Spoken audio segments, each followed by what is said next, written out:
kanyo mondo wane how it is going to move forward.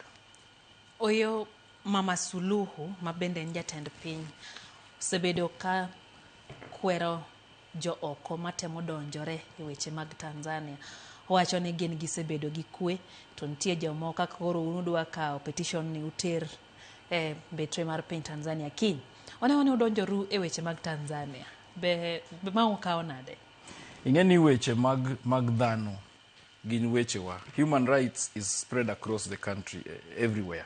Kitimo gimoro e one person, you are doing to another. To Tanzania no kinene mangima. Iyudo kata jowa ni kanyo majoluo gin kuno. Iyudo Masais ni kuno. So we are almost one country. In fact, gimano timore and the British emano pogo these countries. But otherwise, king'iyo, we were supposed to almost be one country. Koro kawacho ni ati wadonje wechegi, wadonjo ne nikech there is a problem matimore kuno, jitho kuno. In fact, Kenyans died there. Kenyans omoko kuno. So you cannot say ni wadonje wechegi. Nikech we even have problems. Vurugu. Amani gengi. Wacho ni mshavurugu kwenyu. Mekuja kuvurugu kwetu.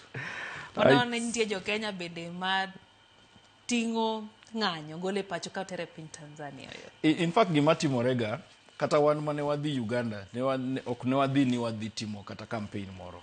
We just went there ni wadhi neno our friends there. Koro ing'eni ka ng'ato wacho ni ubiro kelo weche. What is the evidence? You know, these are words mi wacho, ti wacho. To koro ere evidence mi ingo. Kin gi evidence ti wacho ni mae ja Kenya, mae ng'ama notimo kamae, mae ja Uganda, mae ja Tanzania, mae ja America, motimo gini kamae, to wan gi evidence ni. Otherwise, just talking ni koro igine, that is incitement. In fact, it's very unfortunate ni incitement is coming from the highest office in Tanzania. Very unfortunate. Ma en jatend piny